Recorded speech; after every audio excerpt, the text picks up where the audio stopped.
is the Los Angeles County Emergency Gas System. This is not a test. The Los Angeles County Sheriff's Department is now in... For Korean Americans in Koreatown, the Korean language radio was their lifeline. It gave them updates about where there were troubles and what areas to avoid. And shop owners would call in live and talk about their shops being attacked and shops being burned down. And the young people in Koreatown, they got organized and they started dispatching volunteers to shops that needed help protecting them.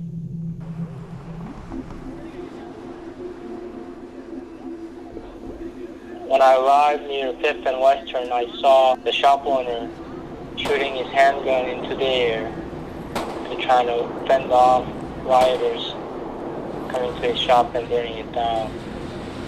And at the same time, I also ran into a bunch of civilian clothes people, all with different types of firearms, showing up just to protect the supermarket at the corner of 5th and Western. I saw 2 young men with their handguns crouching behind a forklift set up as a barricade at the entrance to the driveway. I focused on them and got this moment when them 2 were looking towards Western Avenue for would-be rioters that might approach towards the supermarket. When I found out that the volunteers were staying overnight at 5th and Western to protect the supermarket from rioters, I decided to stay with them. And in the middle of the night, there was a barrage of gunfire. It sounded like it came from a place not too far.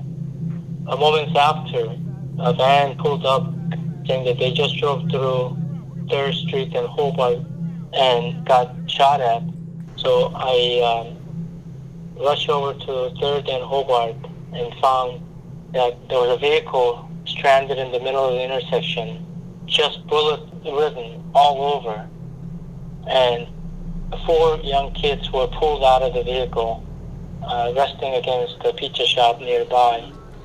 One was bleeding really bad. Others were all bloodied and had some sort of gunshots to them. And that's how I found out that Eddie Lee, who was in my picture in the foreground, was killed during the shootout when they were responding to a plea to help one of the shops in the area. When they were responding, I heard from a witness that some of them were brandishing their weapons out the window to show that they were armed and that they were serious about protecting these shops. Apparently, the vehicle that Eddie Lee was in was 3rd of the 3 vehicles in a convoy responding to help, and they came upon a sniper fire from a rooftop nearby. And perhaps that because they were brandishing weapons, they were also shot at by people protecting from the rooftop, thinking that these might be rioters showing up with their weapons.